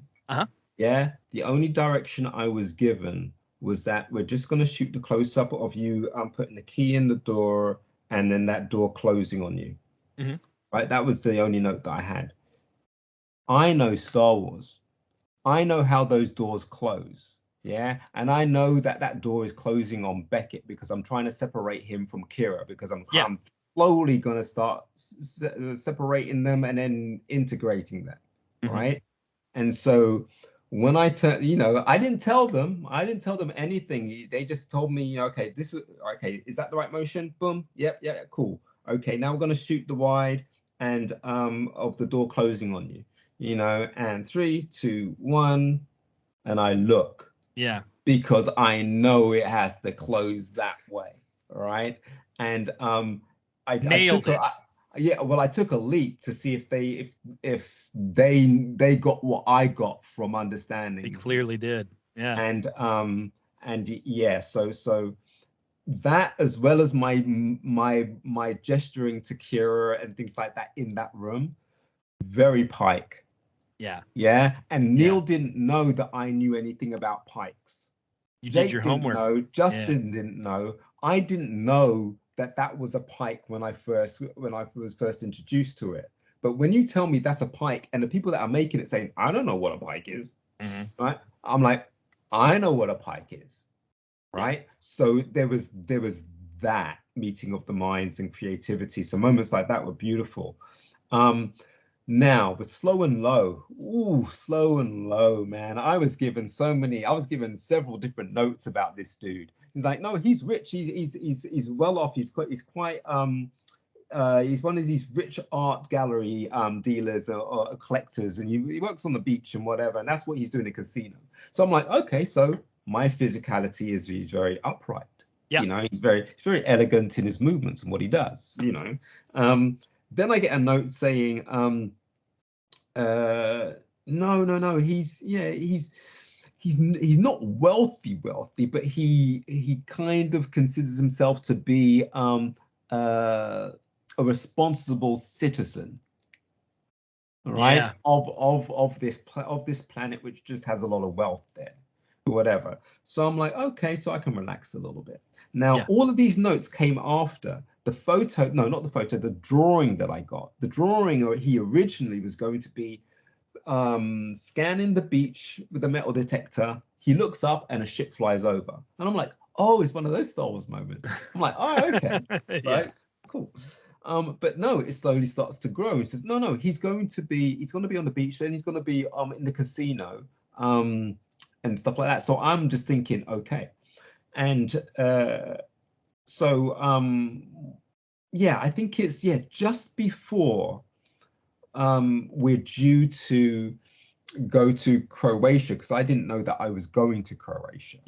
They left that until the last minute, which was a lovely surprise, right? But at the same time, it was like they were filming loads and loads of takes of the camera sweeping through Canto Bight and the casino, so they can capture all of these aliens, all of these creatures that we have there. And then I said, oh, they need you for a bit outside, and that'll be filmed in Croatia. And then we're going to film a little bit more inside the casino. So I'm like, oh, okay, cool. So I go over there and realize that they've got a couple more creatures for me to do while I'm over there. All right. So Brother Let Rum Play, as Finn and Rose burst through the wall on the Fathiers. I'm there sheltering from the blast. being helped by a stunt woman, Claire, because I couldn't see out of that costume. I bet And not. then, and then what was the other one? Then it was Lexo Suga, who only appears in the behind the scenes on the DVD with Warwick Davis and Kieran Shah, and Ali in the sauna, which is beautiful. And I'm just doing puppeteering there. Now, I hadn't done puppeteering before, but you told me what to do. Show me what to do. I've got a monitor in there. Okay, I'm massaging this dude. I'm massaging this dude, and then across the screen that I'm watching, because I'm watching what the camera's watching, so I can see what I'm doing. And then I see Warwick Davis in his little pink naked dude suit or whatever, walk into the frame, dab his head because it's really, really hot, and then look up as the Thaddeus crash over the roof. But every time he walked into that frame, I kept cracking up because it was just like, oh my God, he looks so adorable. He looks so adorable. And it's like, oh, poor little thing, he's so hot, right? Yeah. So there was that. And then then it came to going back to the UK, because I'd filmed that beach thing, and I said, I gestured to the police that they had parked on the beach and whatever, which was, I think that was the first thing that we shot. It was the first thing that we shot when we got to Croatia, that scene. And then when I got back, Neil was very hands-on with the head and the seal at the back and everything like that. And Michael Kaplan was very hands-on in terms of how the costume was hanging, because it's a certain material and things like that. So a lot of things that I was taking care of, but Neil was there with me 24/7 for most of that. Yeah. Which was lovely, lovely support. And at some point I said to Neil, what's the chances of me doing the ADR on this? He says, "I'll just ask Ryan, he's lovely." And I'm like, just ask Ryan. I haven't said anything to this guy, is he approachable? What's the deal? He says, "Oh no, he's lovely." I waited for the right moment, and I said, "Is there any chance I could do the ADR and things like that?" And he said, "Yeah, of course."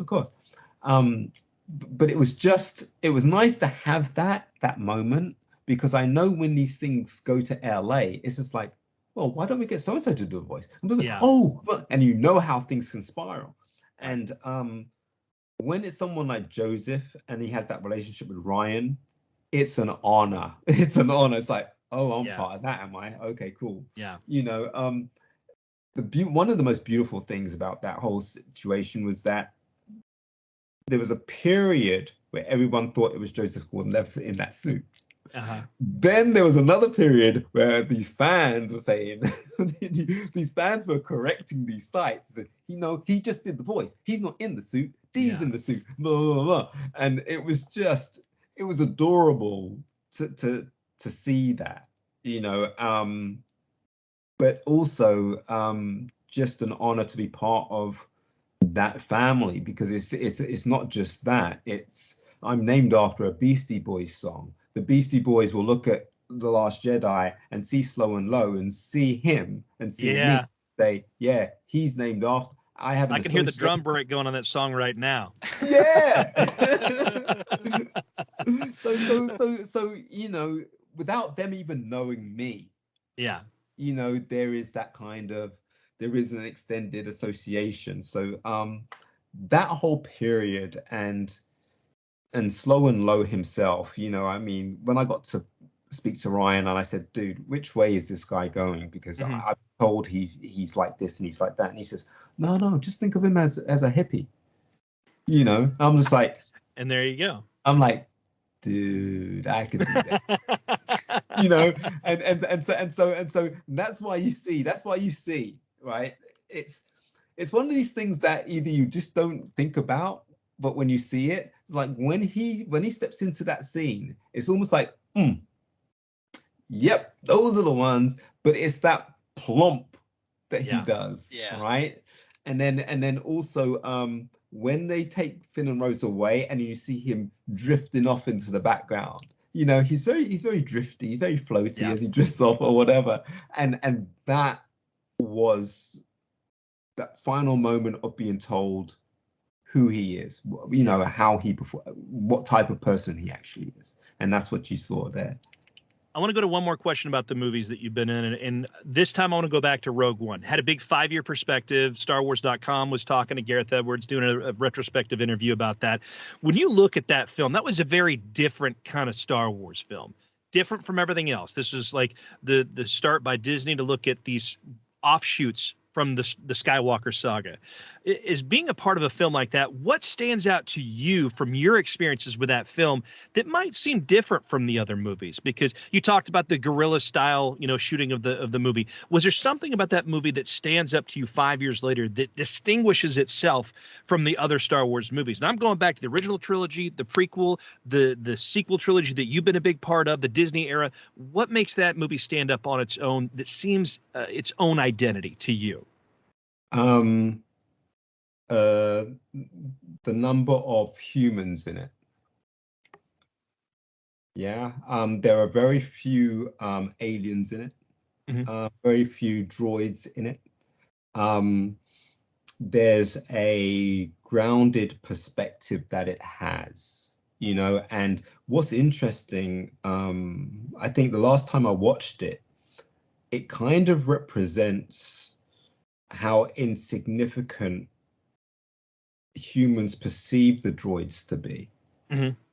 You don't have to treat a droid with any respect whatsoever, and yet you can be polite to one, or just get it to do this or get it to do that or whatever. So, and it's nice to have that juxtaposition with K2SO's attitude, because he doesn't just represent the droids, he represents the aliens. Mm-hmm. While there are a few aliens in there, like Space Monkey and Pal and things like that, was that Derek and Nick Kellington, so while there are creatures and a few droids dotted about like that, you're given a very tunnel view and a very tunnel look at the actual events that took place or that had to take place mm-hmm. for us to get to A New Hope. Yeah. So in that world, which was very, very military based, maybe this is before most of the alliances from other worlds and other alien communities banded together and joined up with the rebellion. It would seem like during that period, it would seem like at some point, maybe during A New Hope, when the Imperial fleet is decimating other worlds and things like that, they would start to reach out and start to join the rebellions and start to join their own groups and factions and things like that. It seems like it's that when you're in the eye of the storm, just before everything kicks off, it seems like it's that. Okay. Entirely. And so when you have the aliens around on the outsides or whatever, you only have those that were pivotal in those scees. I mean, like Space Monkey, he took down an AT-AT. He took down a Walker, man. Like it's like, what? Haven't seen anyone do that before. Do you know what I mean? Without a rope, right? Yeah. And so things like that. That movie. But then also, that movie will always instantly have my heart the moment I see those kids. Yeah.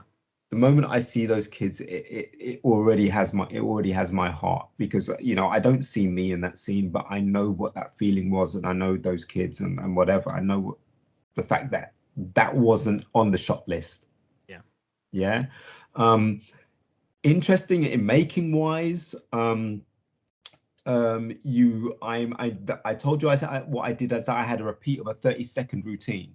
That was my training kicking in, telling me how I was going to cover a certain space of time, shooting time, because you never know when they're going to yell cut and things like that. So you say, well, okay, if my thing is going to be moving from here to here, that machine doesn't work, so I'm going to give it a kick.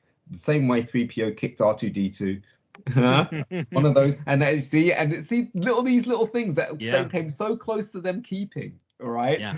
And may have been recognized, but things like that, and that was all kind of fine for me. Also, that suit that I was in, I could, and we were shooting outside, so my body could breathe. My head, which we normally have trouble with working out how you're going to breathe in some of these heads. Yeah.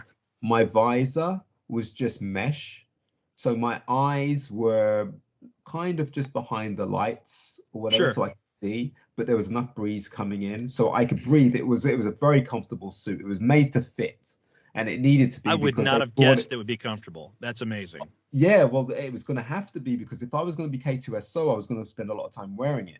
Yeah. So it had to be. It was that makes sense. Yeah. You know, they was it Neil Ellis and I think it was Mark that put that together. Just most amazing costume. But there were others like Ian White, who would have to wear Morph. Yeah, the big white furry dude. Yes. Yeah. Yeti looking dude, you know. Yeah. You would have to know when you're shooting if you're wearing that suit. You have to know, because one, it's heavy. Yeah. Two, there's very little oxygen in there in that thing. And three, it's exhausting to wear that. You know, so if you're given a set period of time, like you're wearing it from here and you need to do this and you need to do that, you instantly mentally pace yourself psychologically, and then it internally becomes physical, right? But if you're not told that, you could be running around and be like, next thing you know, you're passing out. And so, you know, there were a couple of times where I did see him panting really, really hard, and then getting the hair dryers in there. Yeah. You know, and slowly work their way around realizing which creatures would need an actual setup rather than just be there in case you decide to turn the camera around. You know, you can't prep a lot of the creatures that way, just because of their sight, breathing, etc. But that was an interesting shoot, because everybody had to get on the same page in terms of how you were going to look after yourself in the suit, and how much information you were going to get about the scene that you were going to be in, and how much you were likely to be seen. And so the choreography would be, well, if you're walking around the market and you're walking around this way, you know, make your way this way to here, you know, and then they say cut, say, okay, from your number ones, so you go back to the same spot, you know, and you do it again, and so from that point of view, and that's even if they're filming you or not. Mm-hmm. Yeah, so camera could be pointing in the opposite direction. Yeah, but when they say action, you make sure you go, in case they're turning around, but you make sure you go and you know your choreography and where you're going, just in case they turn around. Yeah, you know, you gotta nail it every time. Yeah, but it's that contribution to the creative process. Mm-hmm. This is why I like film more than I like theater. You know, I've gravitated to film because each scene you're trying to perfect. You're trying to get the perfect painting, the perfect masterpiece before you move on to the next scene. Mm-hmm. Yeah, and it's just back-to-back moments of just going for perfection. Yeah. You know, and in that, how many people are involved? You know, going for the same thing and helping you to achieve that, and you're helping what they're doing will look good or sound good and things like that. I kind of like that about film. Just to get that one look. Yeah. Yeah. Takes an army to get that one moment. Hey, I want to also ask you, what's it like having your own action figure? Oh. Wait till aside, man. I mean, not only did Solo give you more screen time and a chance to really have some fun, but beyond that, you have your own action figure. What's that like? Wow, and he's not an easy action figure to get hold of. I'm still trying to get my hands on one at this point. Yeah, absolutely. See, so that's a bit of an honor too, because I know about those types of things. Yeah. Oh wow, man! It was only like a few years ago I managed to pick up my vintage Millennium Falcon. Mm-hmm. You know, just a few, we're having decorating done in the house, so it could take a few months before I can actually dig that out.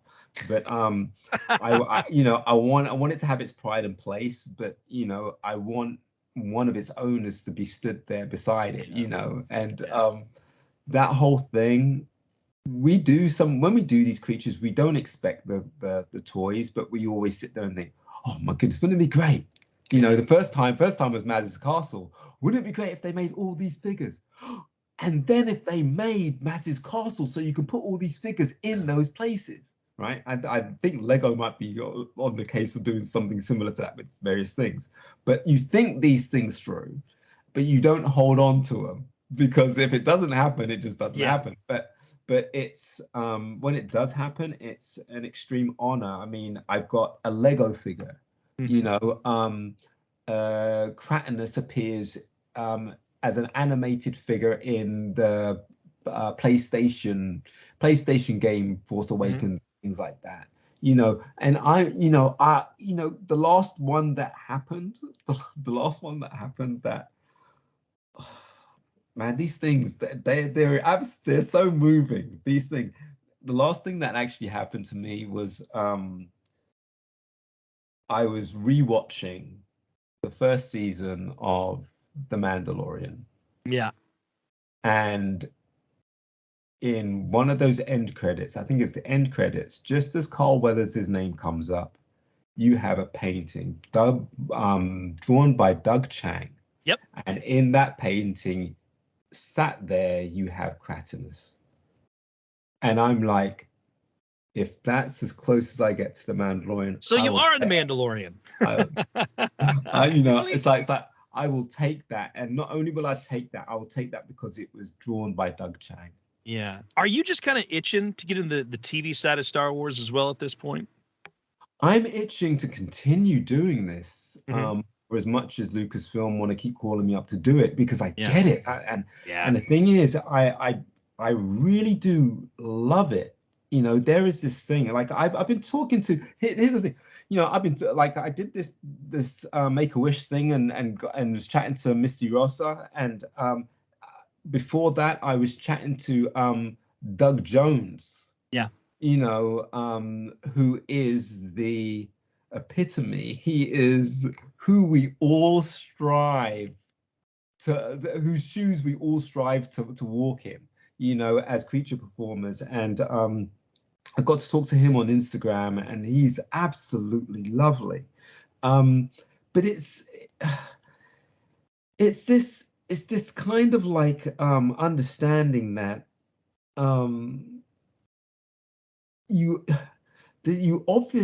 something's obviously happened. Something's changed. Something's gone down. Something in my training, something along the way. Can't put my finger on it. Oh, look, the only thing I can tell you, man, I had posters on my wall until we started decorating. I had posters on my wall. Yeah. Many of them stayed on my wall for years, and I had posters of Janet Jackson. Oh my goodness, I told her Janet. Then I have posters. Then I have posters of Madonna. Oh my God, I met Madonna at Top of a Box. Like, okay. Then I meet Jodeci. Jodeci decide they're gonna remix one of our songs, right? Okay. Then I had posters of MC Hammer. Oh, I had an audition for MC Hammer back in the day. Yeah. Then I had posters of Prince and the New Power Generation. Oh, I met the New Power Generation. Oh yeah. And they wanted me to swing by and see them again at some point or whatever, but Prince came back without him, all these things. And the one poster that never came off my wall was Star Wars: A New Hope. That's all I can say. That's all I can say. If one or two of those things was a coincidence, fine. But all of those things that I'm listing, just by having the posters on my wall, the original vision board. Yeah, that's what I was about to say. You get your vision board going. So right behind you got room right there. Put a Mandalorian poster, and it's gonna happen. We're ready for it. I got this place needs to be decorated and finished, man. So I got some posters I need to put up. I got some figures I need to put up around the room. You're pretty good at willing things to happen. Just that whole lineup of things you just told us there.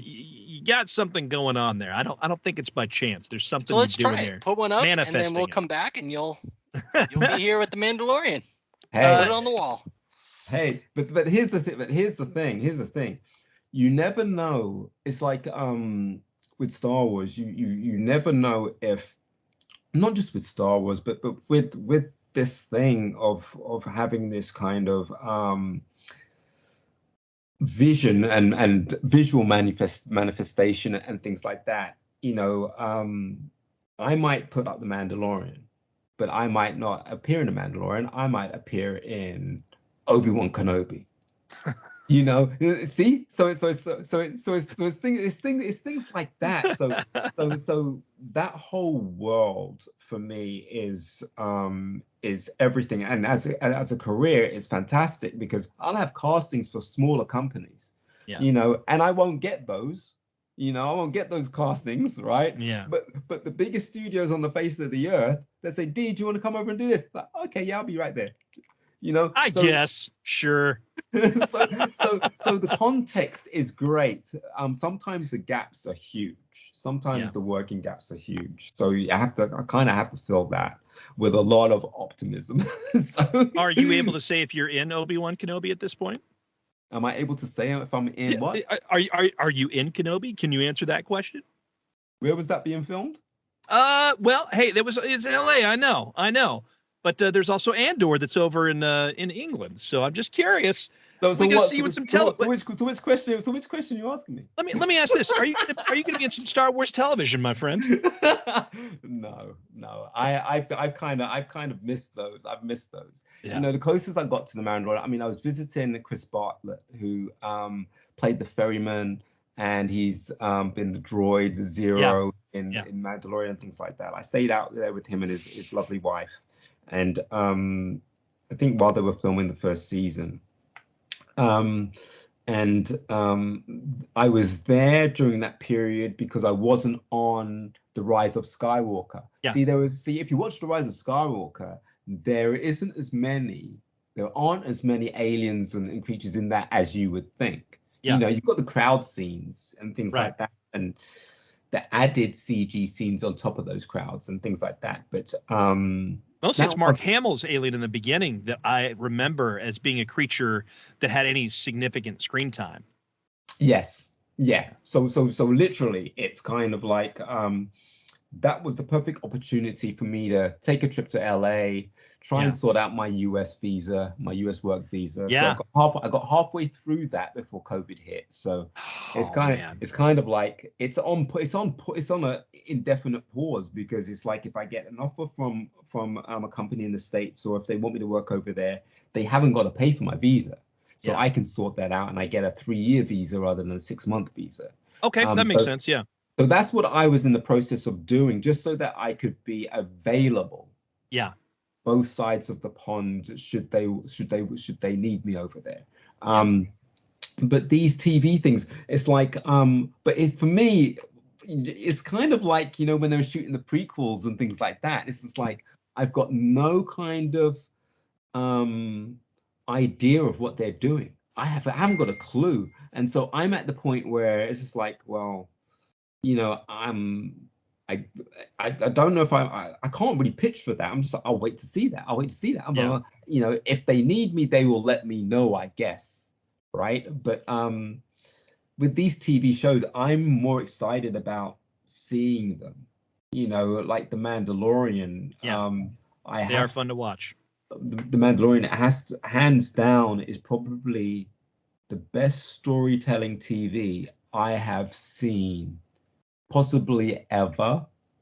You know, I say that because I can't really, I'm trying to think back at some things that have had that impact on me, and I'm struggling. But in season 2, I cried through so many episodes. I cried through about 3 or 4 episodes. And that's not, I'm not including the last episode. Well, I'm not including the obvious last episode. I'm talking about some of those ones before, because there were these micro moments where Mando's caring for this child like a father, without the exposition. You're just looking at something, you know. When the Ahsoka episode, it had me in floods of tears. One, Ahsoka is real. Yeah. Oh my goodness, right? And I waited till the whole series came out before I watched it. Yeah, because that was my bet. That's amazing. Yeah, that I was don't my have that bet. kind of self-control. I was gonna say that's hard. After the first season, that was difficult. I couldn't wait each week for an episode. Are you crazy? So Yeah. I was like, no, I'm gonna sit this one out. And I saw posts flying of who was appearing, whatever, but I didn't see any context, so it was fine. When I watched it and I got to that episode and I saw Ahsoka for the first time, all of a sudden it makes her journey real. Everything we know about her journey, Anakin the clone, is real. Secondly, he doesn't want to fight her. You kind of thought, right? You thought, oh my goodness, where's this going? And he just used it to get in contact with her. But the moment she starts talking to that child or meditating with that child, and he's pacing in the background, no, tears. Yeah. I'm like, that's a dad. That he is, no question. Yeah, but that storytelling without overwriting it, and you're just getting visuals, because even by season 2, their relationship had grown and changed substantially. Yeah. And you just saw this parenting thing, and it was just adorable, man. So, I having seen that, I'm glad I wasn't in it. Yeah. You get to experience as a fan like the rest of us. Yeah. I'm going old school. Yeah. Well, let me ask you this, because you've been such a sport. We've stolen so much of your time, and it's late where you are. It's late, and I know that. Thank you so much for that. Is there anything coming up? I know that COVID has complicated so much, but is there anything coming up for you, or something you're looking forward to getting involved with, or something that you want to promote at all at this point that you'd like to tell folks to make sure they're following you? I mean, obviously, your social media is a great place to get you. Yeah, I'm on Facebook, and when you look up details, you'll just look for Daffy Duck. You'll see Daffy Duck's face, and then that's me. Instagram, I'm under digital_star. I'm not hard to find on any of these things, or even on Twitter. You're very engaging. It's a lot of fun to be able to interact with you, man. You do a great job of just having a good presence online, and we've enjoyed that so much. Hey, you know what? Listen. I wouldn't be here if I didn't dig your show. I love the passion you guys have, and it's the same passion that I have. So if you want to talk about it, let's all talk about it. Yeah. And I'm very, very much up for talking about Star Wars and things like that, or anything like that on that level. But that's why also I haven't done that many signings. Yeah. I can't bear the thought of just sitting there. I'd rather talk to people about this stuff rather than sit there and do that. I know it comes with the job at some point or whatever stuff, but man, let's just talk Star Wars. I got 7 questions for you. And Matt, before we go here, before I get into my 7 questions, these will be rapid fire questions. Just give me the first thing that comes to your mind. But before we do that, Matt, I've been just gabbing away here. Is there anything else you want to make sure you get a chance to talk to our man D about? No, D, you've been, thank you for being our first guest. Hey. When Nate and I were talking, and we thought this could happen, and I'm just in awe of your story. Like I said, it could fun be to a saying, talk to. Yeah, just my whole thing when I told Nate is like the music career, then the theater career, then the acting career, and like how it's just like you said, 3 different chapters of your life. And for me, processing it all, I'm like, I can't even put it into words. It's awesome. And then you realize I can't. That's why I want when you said that you were down, I was like, we got to get this guy on, because people don't understand. It's like, I was a singer. I can do this. So many people try to Justin Timberlake. They try to transition, or baseball players and athletes do that same thing. So just an entertainer. It's in your blood. Yeah. I'll tell you this. I mean, I trained. I'd always wanted to be an actor. There were some conflicts, like I grew up being a huge fan of Eddie Murphy. But I grew up in a religious house at the time, and some of the language that he would use in his stand-ups or whatever, it's just like, okay, but but he's just done Beverly Hills Cop. This guy is Yeah. freaking awesome or whatever. So I knew there was some kind of avenue for comedy, you know, and comedy fitting into these blockbusters that we're talking about. You know, so from Beverly Hills Cop to Golden Child and Coming to America and things like that. Yeah. You know, these are blockbusters, but you know, they're funny, right? Yeah. So there was that aspect to it. And I reached a point after my training at college that the only way I was going to be able to get castings was if I go to auditions, if I had an equity card, which is like your SAG card and things like that. And the only way I could get that was through contracts. And no one was giving me any acting jobs straight out of college. So it was just like I called up Equity and I said, what about if I was dancing for people? Mm-hmm. And they say, oh, yeah, you can get it that way, you know. And then that's how I started dancing for a few artists. Like I danced for Gwen Guthrie. You know, she sang, ain't nothing going on but the rent. Got to have a J-O-B, right? So she's saying that, right? And so I got to perform with her, knowing that Eddie Murphy had spoofed her, you know, on, is it in Raw or something like that? Yeah. You know, so I got to do that. And while I was doing that, trying to get the contracts to get the equity cards, that's when I met G-Man from the group, and the group kind of formed and grew from there. Right. But I'd always wanted to get back to acting and thought, well, maybe I could balance the two, you know. And then the band finished, we finished the band, and then I just leapt to go and find an agent and start that whole process, you know, of going to castings and getting through that fear and discomfort of how do I prepare for this or whatever. So I really did have to learn along the way of how to prepare myself for a casting or what types of things I was going to be interested in doing. And, you know, like I remember doing these shows, I did Macbeth, I did Romeo and Juliet in the West End and things like that. Just epic things that I never thought I was going to do. But when Baz Luhrmann did Romeo and Juliet, it was just like, man, I understand that. I didn't in class, but I understand that, right? So going from that just opened up my mind, and I couldn't fill it with enough Shakespeare at that moment.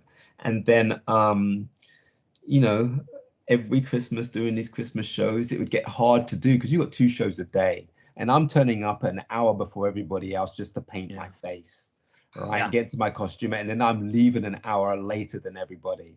You know, so it was exhausting. So in the mornings I would get there and I'd be like, oh man, I got another show to do. And I'd slowly start painting my face and, you know, getting into costume. And then they turn on the tannoys, and then you can hear the crowds entering into the auditorium, and then you hear the children.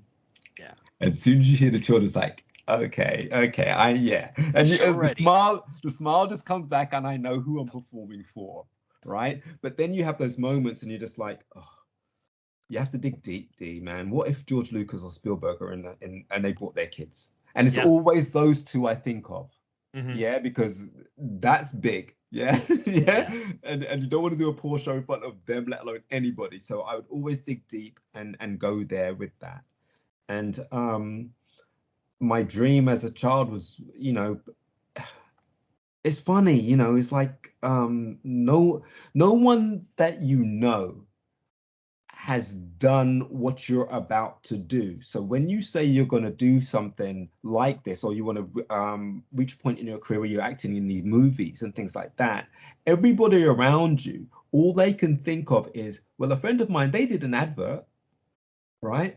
Or a friend of mine, they're an extra in this and they're an extra in that. That's where their mind goes. They can't actually perceive what you're talking about.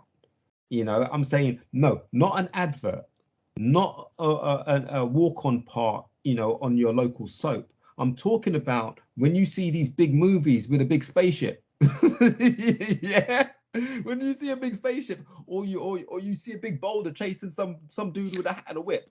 You know, this is what I'm talking about, you know, or a kid who befriends an alien and has you blubbering like a kid at the end of it, you know? It all comes full circle, man. It's so cool to see how your career has come around and how you're just making things happen. Again, I want to get to these 7 questions here because we could talk with you for hours more, but I want to respect your sleep at this point. So here we go. 7 questions. We're going to ask every single guest we have on the show, and so you get to be our inaugural person to go through these questions with us. Okay. And some of them might be kind of hard to do because you're actually in these movies and it might apply to you to some degree. So we'll see how this goes. So the first question, and just think about the first thing that comes to your mind. You're hanging out in a space cantina, which you've done before. Who are you? I'm just an alien passing through, trying to keep a low profile, watching everybody else in the cantina, so nobody, I'm trying to keep my attention level down so no one actually pays any attention to me. I want to be invisible when I'm there, so I can walk out and have no hassles from anybody I owe money to, or anybody, or anybody who's looking for my kind. So that's my deal. Smart. I love it. What's your lightsaber color? My lightsaber color is it's a golden color. Love it. I do like who is it? What are they called? The guards? Yeah, it's I just forgot the name of them right now. You're putting me on the spot too. Yeah, they're like the Jedi Temple guards, aren't they? Yeah, and they have 2. Yeah. All right. So let's see here. Do you have a favorite quote from Star Wars, and what is it? Favorite quote from Star Wars. The easy one would be something like Yoda or something like that. But he's quotable. There's probably 2. There's probably was it C-3PO when he says, "Mind your language, R2." Right. So there's that one, and there's what is it Obi says? He says something like so it was true from a certain point of view. I was just thinking of that. That's my go-to is it what really? I told you was true from a certain point of view. Yeah. Really? Is that yours? That was mine. That's mine. Oh my goodness, that's awesome. We're on the same sync with this one. Okay, you're a pilot. What's your starship? Oh my! I'm not too savvy on the names of starships and things like that. Okay, is there one that stands out to you? Is it an X-wing? Is it a TIE fighter? Is it the Millennium Falcon? What do you think you're riding in? I think I'm right. I like the little ships they had in the Clone Wars when they opened up with Annie and Kenobi. Nice choice. Like they're quite swift, and you've got the actual little ring of extension if you need to park up or. Yeah, I kind of like that. I like it. Those are the Jedi Starfighters. Very nice. Okay, let's see here. Where do you stand on the Darth Jar Jar theory? Is he a Sith Lord or no? I think he will always be a Sith Lord in our folklore. I think he will always. I love it because that storyline could have so possibly and so even now be so possible. That fan theory is my favorite ever. Whoever came up with that sold it. It was hilarious. But it's absolute genius because it is. because you can't fault it. It's just like the only way you can fault it is like, yeah, but that's not how they're choosing to go. Who's the true hero of Star Wars? The true hero is R2, man. We know it's R2. We know it's R2. It's the droid's perspective, of course. Yeah. And I know they try and play it off, especially with having the new droids there or whatever and stuff like. Try and play it off like, oh no, that was only the droid's perspective on the early movies. Mm-hmm. And it's just like, no. I'm with you on that one, D. All right, last question. Favorite Star Wars movie or series? A New Hope. A New Hope.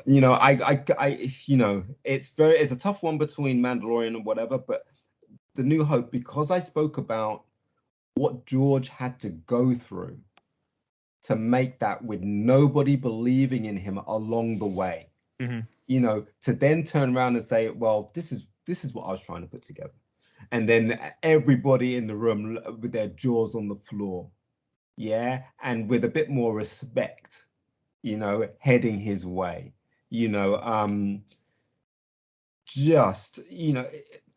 from that one movie, everything else has been able to be created. You know, even things that aren't even in the Star Wars universe and going into Marvel universe or going into any cinematic world where they're creating, man, a tree where there isn't a tree or anything like that. Whatever's been using ILM, you know, all comes from that one single movie. And you can't take that out of perspective in any which way, because even if that's not your favorite movie and your favorite movie is Revenge of the Sith or Empire Strikes Back or something like that, you wouldn't have them without this movie. D, it has been a genuine pleasure to speak with you. We are fans of yours. We wish you well in the new year. Can't wait for the next project that you're involved in. And you are welcome to join us anytime you like, my friend. Really appreciate it. Listen, anytime you want me, just holler. Love it. We will be connecting with you for sure. Yeah. Wishing you a happy new year. We look forward to seeing you on screen and back here with us again in the future. Take care, my friend. Oh, you too. Thank you, Matt. Thank you, Nate. Love you guys. May the force be with you. You too.